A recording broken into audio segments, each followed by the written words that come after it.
भोपाल से खबर है, मछली परिवार पर क्राइम ब्रांच का शिकंजा सामने आया। क्राइम ब्रांच ने शारिक मछली को फिर से तलब किया है। आज शारिक मछली क्राइम ब्रांच के सामने पेश होना है। मूल दस्तावेजों के साथ उपस्थित होने का निर्देश। लव जिहाद, लैंड जिहाद, ड्रग जिहाद, हथियार जिहाद केस में कार्रवाई। 15 अक्टूबर को शारिक मछली और परिवार ने अधूरी दी जानकारी। वकीलों की टीम के साथ भी जानकारी अधूरी रही है। और देखिए, इस पूरे मामले को लेकर क्राइम ब्रांच ने शारिक मछली को फिर तलब किया है।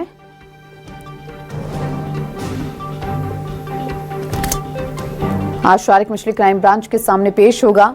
कई मामले दर्ज हैं जिसको लेकर पूछताछ होनी है। और चलिए, इस खबर पर ज्यादा जानकारी के लिए हमारे साथ हमारे संवाददाता शब्बीर अहमद जुड़ चुके हैं। शब्बीर, मछली परिवार पर क्राइम ब्रांच ने एक बार फिर से शिकंजा कसा, जहां आज एक बार फिर से इस पूरे मामले को लेकर तलब किया गया है शारिक मछली को। क्या जानकारी मिल पा रही है? देखिए दीपिका, बात की जाए तो मछली परिवार के सदस्यों को 15 अक्टूबर को बुलाया गया था क्राइम ब्रांच में, और उस वक्त जानकारी मांगी गई थी तमाम संपत्तियों की उनकी, और इसके साथ साथ बैंक डिटेल भी मांगी गई थी कि आपने किससे लेन देन किया। पिछले 2-3 साल का रिकॉर्ड मांगा गया था, लेकिन मछली परिवार के सदस्यों से जब पूछताछ की गई, जानकारी ली गई, तो अधूरी जानकारी उनकी तरफ से दी गई। और इन सबके बीच क्राइम ब्रांच ने फिर से तमाम जो मछली परिवार के सदस्य थे उनको नोटिस जारी किया गया। और इस पूरे मामले में बात की जाए, जिसको लेकर परिवार का ये कह सकते हैं कि मुख्य व्यक्ति जो है शारिक मछली, जिसके ऊपर सबसे ज्यादा आरोप लगे, लेकिन वो जेल से बाहर है, उसके ऊपर कोई भी अभी तक के मामला दर्ज नहीं किया गया क्राइम ब्रांच की तरफ से। लेकिन अब जो जानकारी निकलकर सामने आ रही है कि शिकंजा कसता हुआ नजर आएगा अगर उसकी तरफ से सही जानकारी नहीं दी गई पैसे के लेन देन को लेकर और इसके साथ साथ संपत्ति को लेकर, क्योंकि पूरे मछली परिवार के ऊपर यह आरोप लग रहा है, खासकर शारिक मछली के ऊपर, कि सरकारी जमीन पर उनकी तरफ से कब्जा किया गया, उसकी तरफ से कब्जा किया गया और करोड़ों रुपए की काली कमाई की गई। और इन्हीं सब चीजों की तहकीकात करने के लिए क्राइम ब्रांच की तरफ से नोटिस दिया गया।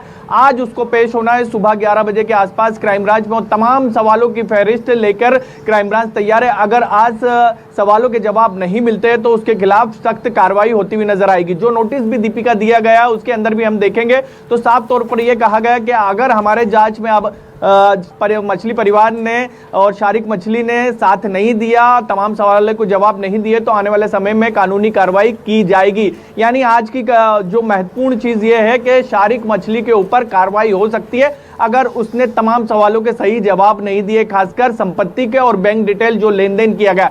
क्योंकि ये चीजें निकलकर सामने आई थी कि यासीन मछली और शावर मछली, जो इस परिवार के 2 सदस्य जेल में है ड्रग्स, लव जिहाद और इसके साथ साथ हथियार तस्करी के मामले में, उनसे लेन देन हुआ है मछली परिवार के दूसरे सदस्यों के बीच में। ये तमाम तहकीकात अब पुलिस की जांच में चीजें साफ हुई है। अब पुलिस ये पता लगाने में जुटी हुई है कि जो मछली परिवार के दूसरे सदस्यों से यासीन और शावर के जो लेन देन हुए वो किस कारण से हुए थे, क्या इसके पीछे, क्या ड्रग्स के लिए हुए थे या फिर संपत्ति के लिए हुए थे या फिर हथियार तस्करी के पैसों का लेन देन किया था। तमाम चीजों के सवाल आज ढूंढती हुई नजर आएगी क्राइम ब्रांच, और कहीं पर भी अगर उसको कमी पाई जाएगी तो कार्रवाई होती हुई नजर आएगी शारिक मछली के ऊपर।